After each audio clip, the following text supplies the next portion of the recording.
In this video, I am going to show you the difference between basic and advanced audio processing. You may already know the fundamental processing techniques, but sometimes those fundamentals are simply not good enough to give you the best possible audio quality from a recording.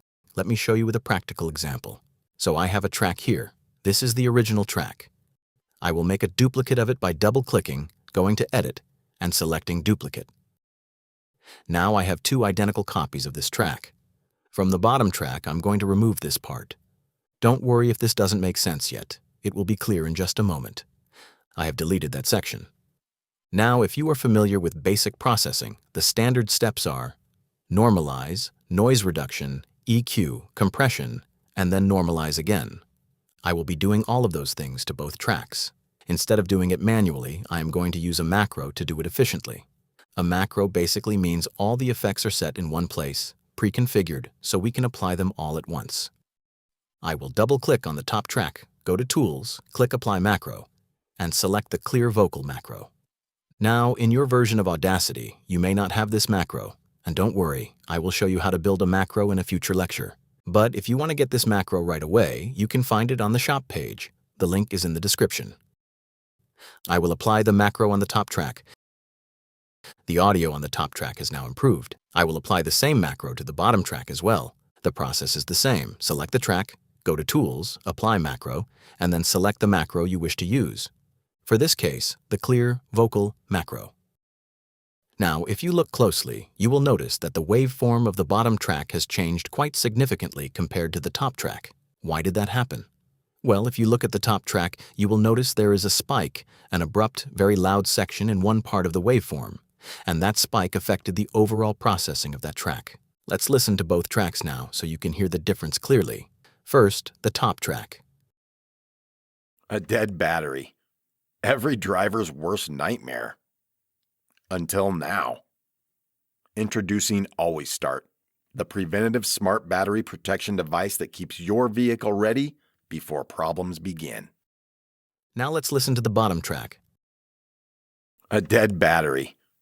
Until now. Introducing Always Start, the preventative smart battery protection device that keeps your vehicle ready before problems begin. As you can hear, the bottom track sounds considerably better, even though I applied the exact same processing to both. That improvement happened simply because I removed that problematic spike before processing. That one loud peak threw off the entire processing chain on the top track.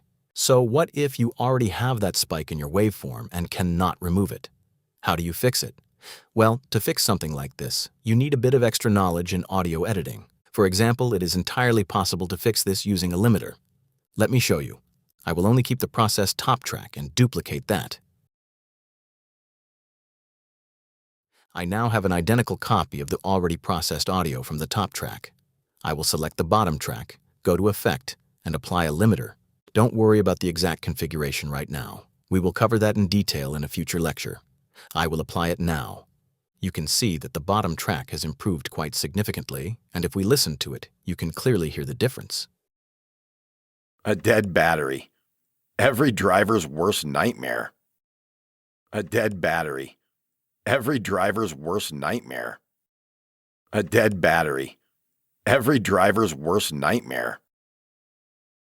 The preventative smart battery protection device that keeps your vehicle. The preventative smart battery protection device that keeps your.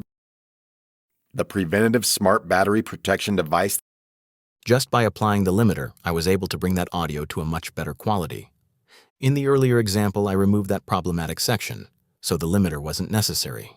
But here, instead of removing audio, I fixed it using a limiter. But not all kinds of problems can be fixed using a limiter. For different problems, we need to use different audio effects beyond the basic audio effects. That's where advanced audio editing techniques come in. You have to learn when to apply extra effects and when not to. This is exactly what advanced audio editing is all about, knowing when to use extra effects and which effects to use in each situation.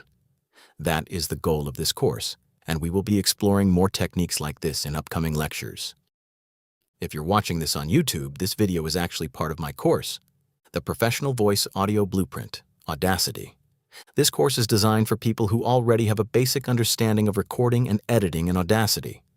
If you are still a beginner and just finding your way around Audacity, I would recommend starting with the Audacity Bundle course instead. But if you already know the basics and are looking to achieve significantly higher audio quality for professional use, then the Audacity Blueprint course is the right fit for you. You will find the link in the description below.